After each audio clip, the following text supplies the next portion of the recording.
Yo, what's up? What's going on? What's good, everybody? That's right. The Boxing Source checking in here for the Midweek Report, November 1st, 2023. We're getting at it. We're getting it in here. We had, of course, some new news in the boxing world as we have that November 25th card, the pay-per-view portion of the card pretty much solidified here as on the 25th of November, you're going to have a thing where this pay per view card is going to be really, really good, man. I mean, I had, expected the uh, feature, co feature bout to be what it is. But, the back end of it, oh, man, this was something that was, really, really good announcement here as you're going to have two world title bouts as part of this fight card on November 25th in Mandalay Bay in Las Vegas. You're going to have the IBF super lightweight champion Subriel Matias going up against Shojahan Ergashev, and in the 130-pound division, the WBA champion Hector Luis Garcia will be facing Lamont Roach Jr., and that is going to start the card there. And then, of course, that co-feature bout is Jermall Charlo, the WBC middleweight champion. He is going to be facing Jose Benavidez Jr. Man, that is a very, very, very good card that's going to be coming up on November 25th. Of course, headlined by David Benavidez versus Demetrius Andrade in the 168-pound division. But, I wanted to break down those undercard bouts.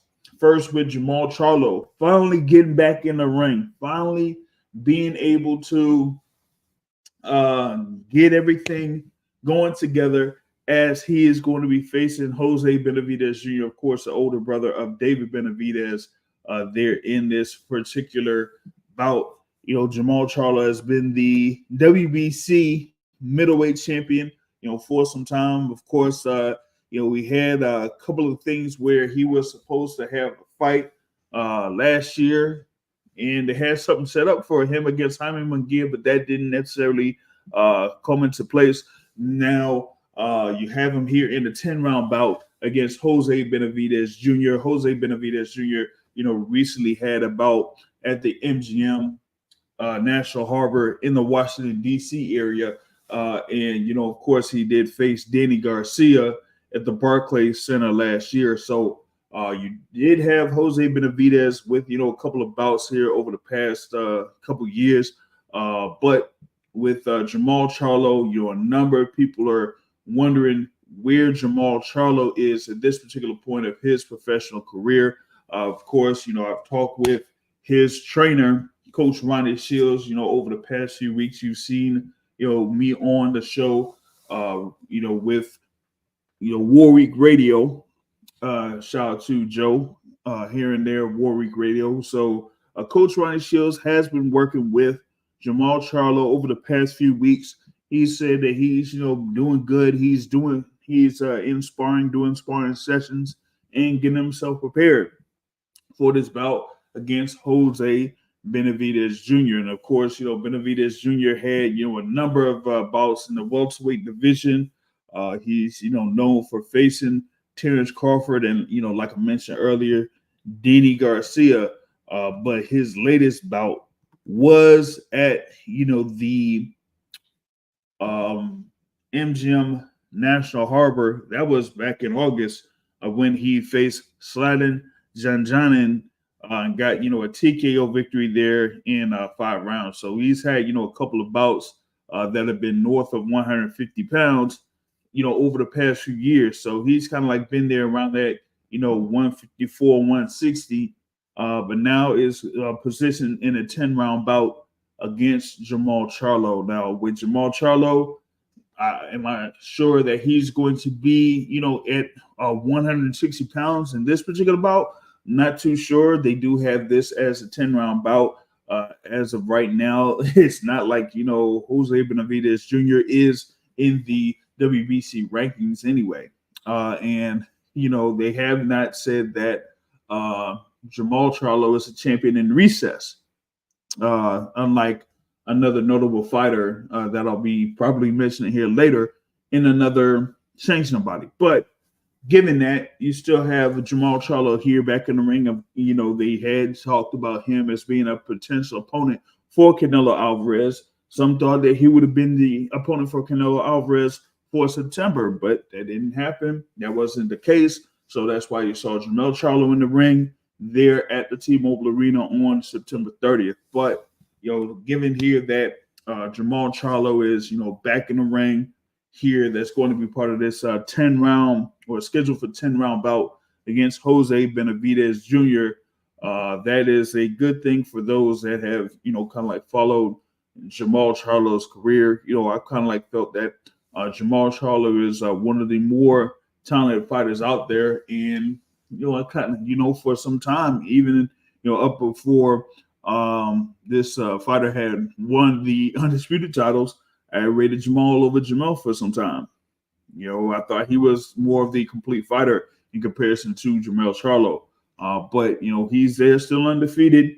And now he gets to, resume his career with that 10-round bout against Jose Benavidez Jr. And then in the next bout down, you're going to have your hard-hitting Subriel Matias defending his IBF 140-pound title against Shojahan Ergashev, the mandatory challenger there in Shojahan Ergashev. You know that I have talked with Ergashev's promoter for a number of times, and that he that is of course Demetrius Salita, that he is looking to be a world champion here. Ergashev is there at 23-0 with 20 wins by way of knockout. Subriel Matias 19-1 with all have those victories by way of knockouts. So you definitely know this is going to be an all action bout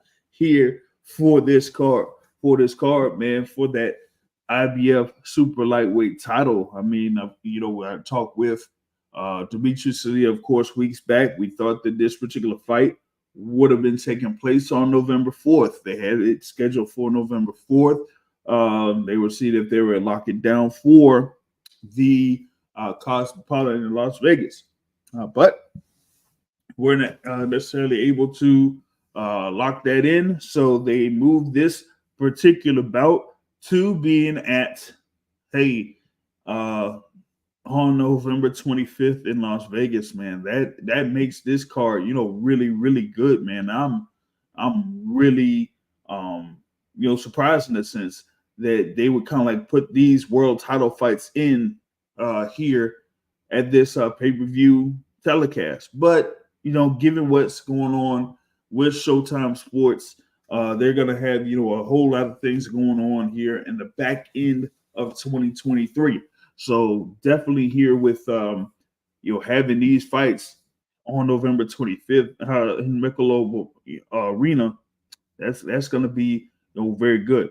But back with this Subriel Matias and Shojahan Ergashev, like I said, Matias is a world champion, IBF champion.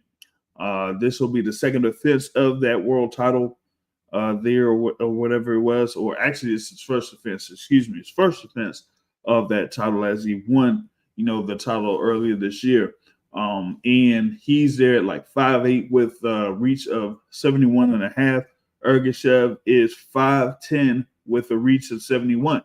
Now the thing is with Subriel Matias, like he is 19 wins with 19 knockouts, but every one of those or fights, or pretty much most of his fights that he's had, that they've had a lot of action. That he's been hit, but he definitely hits as well.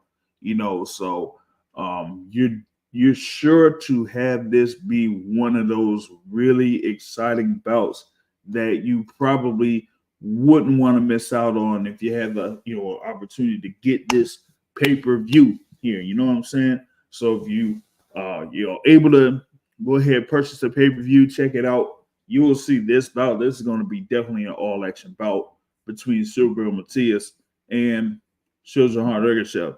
Now, also in this bout, you're going to have Hector Luis Garcia defending his WBA super featherweight title against Lamont Roach Jr. Hector Garcia, of course, had his last bout against Gervonta Davis in Washington, D.C., and, had been stopped in that particular bout, but he went to, the lightweight division to challenge for Tank Davis's lightweight title. Now he goes back down. He still has the WBA super featherweight title and makes his defense against the mandatory challenger Lamont Roach. Now Lamont Roach is, having another attempt at fighting for a world title. He did, fight Jamel Herring. It's been 4 years ago. Dang, I didn't know it was like that far back. It was 4 years since Lamont Roach's last attempt at a world title against Jamel Herring. Ended up losing by unanimous decision there, and just, worked his way back. It was like a long way back with, a few fights, 2 in 2021, 1 in 2020, and his last bout was against Angel Rodriguez in Los Angeles, where he got a, unanimous decision win. But him being in that position to be a mandatory challenger for Hector Luis Garcia puts him in this spot for him to fight for a world title once again. Now, the last time I spoke with Lamont Roach was like a while back, a few months back. They were trying to see about getting this fight put together, and seeing if they could, get the financials ready, get everything done and get a date set up. But at that time, they weren't able to necessarily do that. So now it's basically him getting this thing here secured with Hector Luis Garcia, and then finding that date and putting it in on November 25th.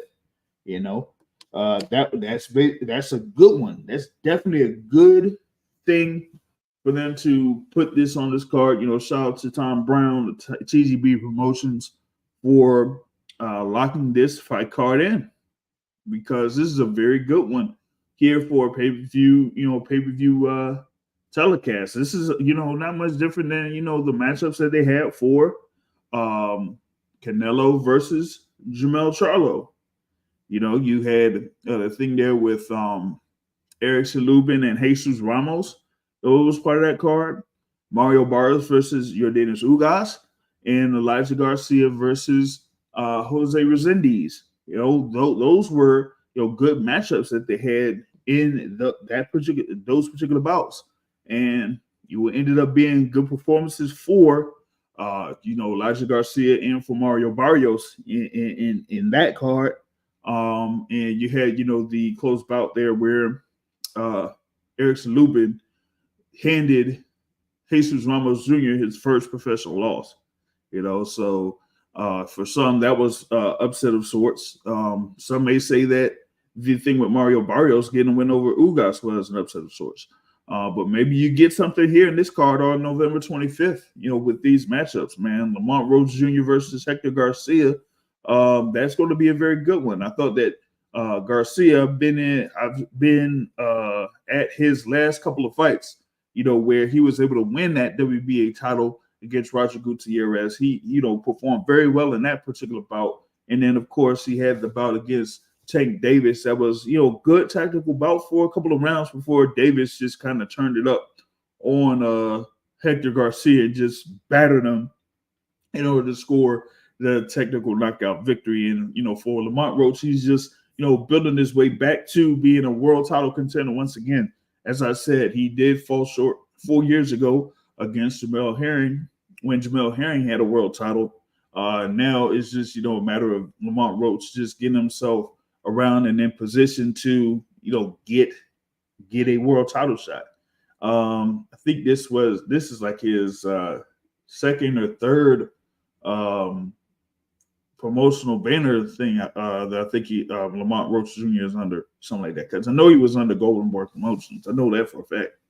And then, the thing there with Jamel Herring, that was under, Top Rank, so he's been out there, trying to get himself maneuvered to get a world title shot. And here he is, here being able to do that. Now, like I said, with the situation with Jamal Charlo back in the scene, back in the 10-round bout. Of course, this could be a 12-round bout for him to defend that WBC title against Jose Benavidez Jr. But we're going to see what happens with that. If he's able to be successful against Jose Benavidez Jr., then maybe his next fight will be for that WBC title. Of course, Carlos Adames is the interim champion there for the WBC. So we'll have to see what the direction will be. If Jamal Charlo gets the win over Jose Benavidez Jr., then his next bout may be mandated to be against Carlos Adames. So we really want to see, where Jamal Charlo is here so far in his career after being out of the ring for a long time, man. What has it been?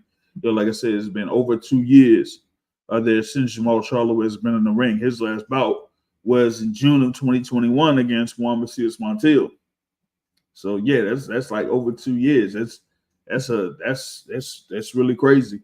I mean, now, while he was active, he was, more of one of the guys that's been continuously like in shape and everything like that. But Jamal Charlo, of course, he's had, a couple of things go down.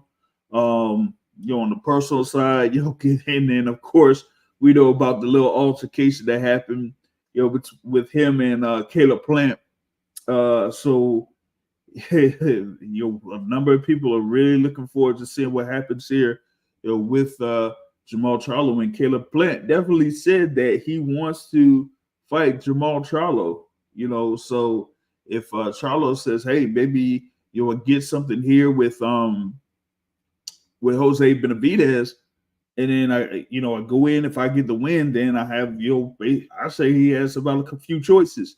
Either it's going to be a defense of the WBC title against Carlos Adames, or maybe a potential fight against Caleb Plant, a grudge match, or, and of course this has been in the news waves, he could be facing Canelo Alvarez, but we'll see. We'll see how that goes. If that's the case, but outside of that, the other thing there, of course, in the main event, David Benavidez, Demetrius Andrade. That's going to be a very good bout there at the 168-pound division. Benavidez, has an interim title, the WBC interim title there at super middleweight, undefeated. Of course, Demetrius Andrade, undefeated, 2-division world champion. And both of these guys, are highly skilled fighters. And that's going to be a very, very good matchup. Some say that this is the first, real big challenge here for Demetrius Andrade in his professional career of sorts. And of course, with David Benavidez, he's coming off of his win against Caleb Plant earlier this year, March of this year. So this is his second pay-per-view event for David Benavidez this year. That's crazy. He has 2 pay-per-view events here this year, and maybe we'll see what happens with this bout. I know that they really didn't want to talk about Canelo Alvarez probably being the dangled up in the rafters or something like that, like a ladder match in wrestling. But the winner of this is really a strong candidate to be the next opponent for Canelo Alvarez in May of next year. So, not only do these guys have to, really compete in this bout against each other, but, they maybe want to see if they can push for, an impressive victory. Both Demetrius Andrade and David Benavidez has been talked about as potential opponents for Canelo Alvarez for years. But it's just a matter of, okay, what is going to be, as they say, lucrative enough for that fight to make sense for Canelo Alvarez or whoever is going to put up the money for that fight to take place in May. I don't want to hear about no Jaime Munguias as an opponent for Canelo Alvarez. I don't want to hear none of that. I know that news had been dropped a couple weeks ago. Man, come on, we don't want to see no Jaime Munguia versus Canelo Alvarez.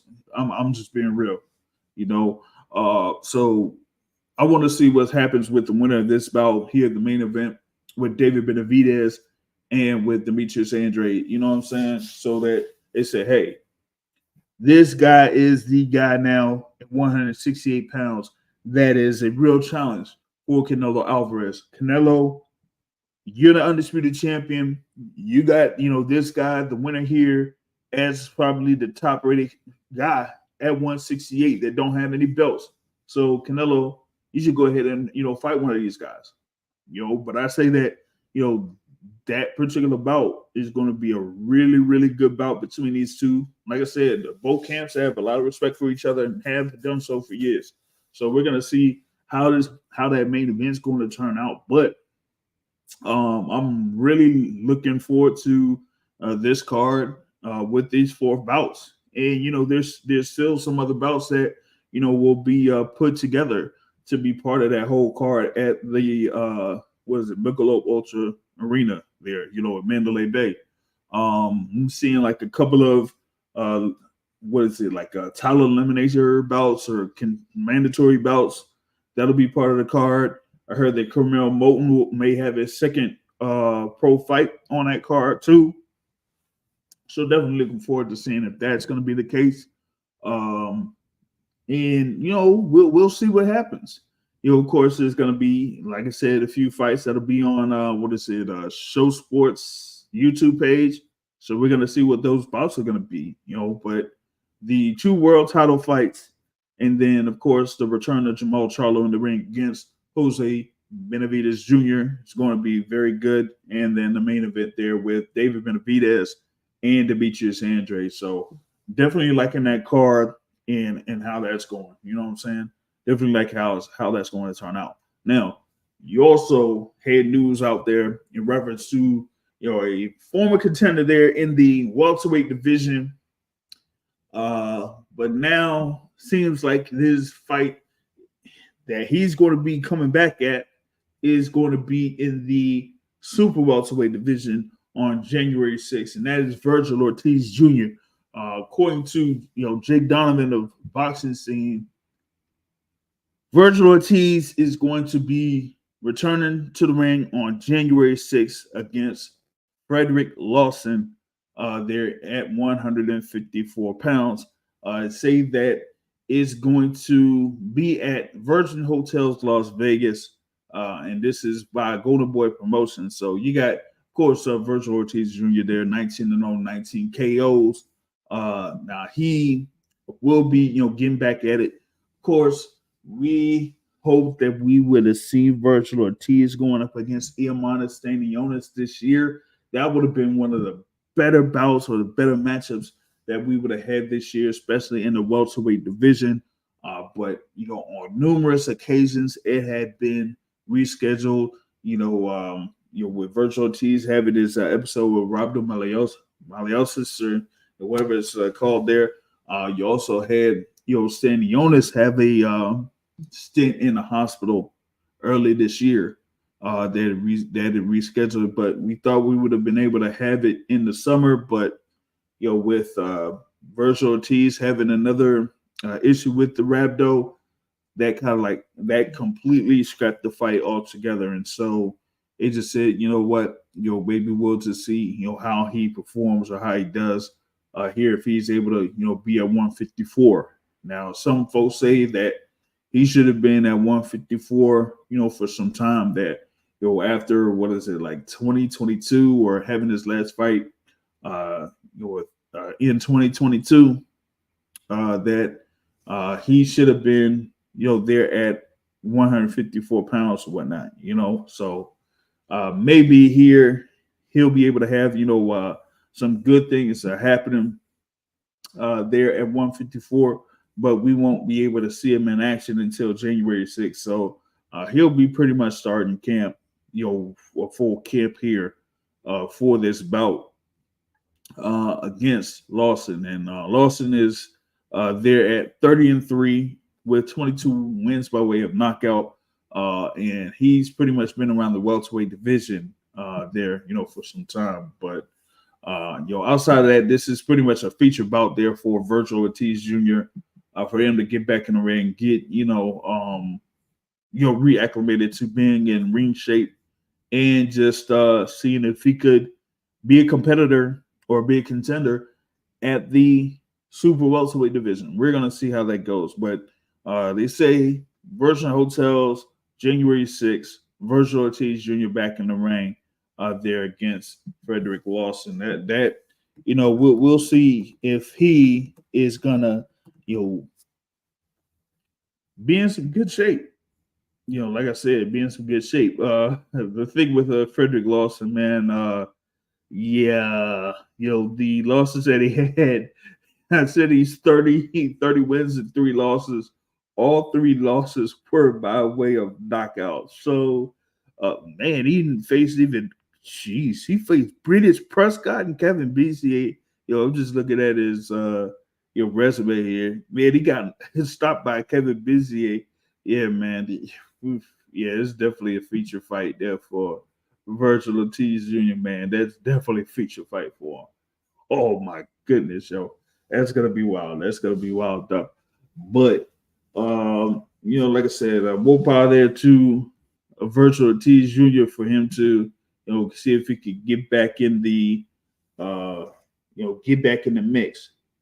Definitely get back in the mix. Oh yeah, and the other thing too, as far as like recent news, man, they say.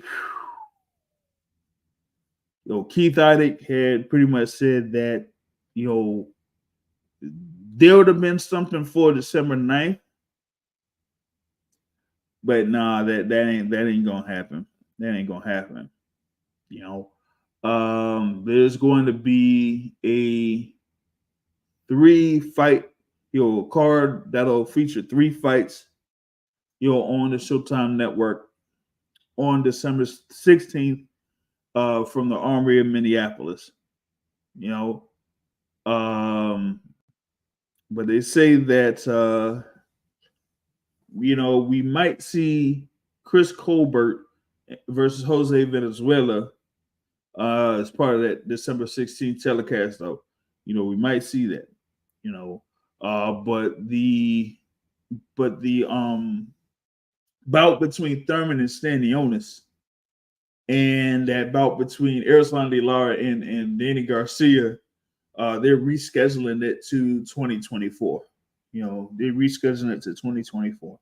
So, that is, that's going to be, that's pretty much I heard there, man. Was looking forward to seeing what was going to happen December 9th, but they say no for December 9th, and having a fight card on December 16th. That's going to be at the Armory in Minneapolis. Man, I mean, they still having, the bouts over in Minneapolis, but man, we haven't really had a notable fight card in the East Coast since Boots' last fight, that he had against Royman Villa in Atlantic City. Outside of that, he really hadn't had much stuff out there, man. So that that's crazy. That's wild. But I mean, December 9th, we were saying that maybe we'll have that thing with Thurman and Stanionis, but that kind of like fell through. And then the thing with Danny Garcia and Erislan De Lara also, that also, fell through too. And looks like that's kind of being saved for a later time, so there's that. Now, so now you also have, what I was going to go through the WBA rankings, but, the thing is, you really don't have, much of a change in the WBA rankings that I see out here. The only thing that I seen that is of mention is that the 140-pound division as a champion in recess, as Rolly Romero, had to, they had that show cause thing with Rolly Romero having to provide something for him to say that he's injured. So, by doing that, they pretty much made him a champion in recess because he was going to have to defend against the mandatory challenger. And right now, that mandatory is O'Hara Davies. But with him doing that, he is now the champion in recess. I would just have to see what's going on in reference to Davies, and if they're gonna have something there for O'Hara Davies to face. I thought that they have put something where he was able to face what is it? Ismael Barroso. Of course, Barroso was the guy that did face Rolly Romero, where it was gonna, kind of like it was a controversial stoppage there for Rolly Romero to get that WBA title. But they say that O'Hara Davies is going to be facing Ismael Barroso in December or on December 2nd. He's supposed to be part of that card with Ryan Garcia and Oscar Duarte. So I'll see, man. We got that is going to be a good little card that they have there on December 2nd if he's going to be part of it. But we'll have to see if that is actually confirmed. That report came from last week. So we'll have to see, what happens with that. But other than that, you really didn't have much movements there in the WBA rankings. Like I mentioned there with Vergil Ortiz. Vergil Ortiz was, part of those welterweight rankings, but now he is at super welterweight, and in the WBA rankings, you have Vergil Ortiz Jr. at number 3, above Erickson Lubin, who I just mentioned had that win over Jesus Ramos Jr. So that's going to be interesting there. That they put Vergil Ortiz there at that particular position in the WBA rankings at super welterweight. But other than that, you don't see much movement that I kind of like notice here. I try to see if there's like anything else if they had like mentioned it on their site, but hold on, let's see here. Nah, they ain't really posted yet. So, but other than what I mentioned in reference to Rolly Romero being a champion in recess, they ain't really much going on in reference to the WBA. But like I said with earlier with that undercard for Benavidez and Andrade, definitely looking forward to that. There, of course, Subir Matias defending his IBF title against Shohei Ergashev. You got Hector Luis Garcia defending his WBA title at 130 against Lamont Rose Jr. And you have in the co-feature bout Jamal Charlo returning to the ring to face Jose Benavidez Jr. So that is going to be a great card there for people to enjoy on November 25th. But hey, it looks like November 25th and December 16th are going to be the last 2 cards that we're going to have for Showtime Boxing. After 35 years of having fights on Showtime, this is pretty much going to be it. So definitely, happy for this card coming up on November 25th. But I mean, it just says, hey man, we get into the end of an era, man. Definitely getting into an era. But things are going to kind of transition to other things going on, pretty much in a digital sense, on 2024. And we kind of made that type of transition there as folks that cover the sport and fans of the sport. But here in 2024, when it goes pretty much all digital in a sense, with the Zone and ESPN Plus and maybe Amazon Prime or whatever it is, folks is supposed to be supporting the sport, and they don't have to put their money up. So if they don't put their money up, then we ain't gonna get these fights. Folks talking about these big fights or fights that matchups all across the skill in boxing. We had probably one of the best years in boxing, probably for over a decade. You know, and with that being said, now we still have a transition as far as like one. I wouldn't necessarily say promotional company of sorts, but we have a transition as far as like a lot of notable fighters that we follow, over the past 4 or 5 years. Now they're going to be under a different platform. So we got to see what happens here when it comes to, supporting guys like, like Tank Davis or Errol Spence, Terrence Crawford, Canelo Alvarez, David Benavidez, among others, man.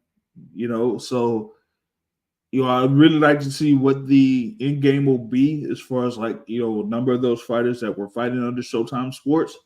But, other than that, it might be even more difficult to get, fights of high caliber now because of these TV dates that are not going to be available, or these, fight cards or venues that might not be available. So we'll see, man. As far as like, me being a long time supporter of the sport of boxing and being able to cover the sport for what's going on, 8 or 9 years now. We'll see what happens when it comes to the future of the sport. But definitely here, like I said, with this undercard on November 25th, makes it a very good card. Like I said, I compared it to what happened there on September 30th. So pretty good card overall. But it's just mainly about, people supporting these cards and, what's going on below that. So, we'll see how that goes. But that's it for me. Wanted to have a quick midweek report here for November 1st.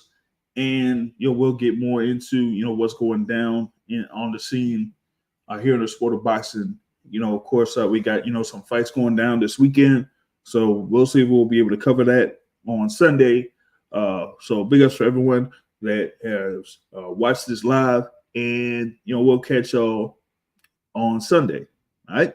So that's it for this midweek report for the Boxing Source. And we will check y'all later. Peace out.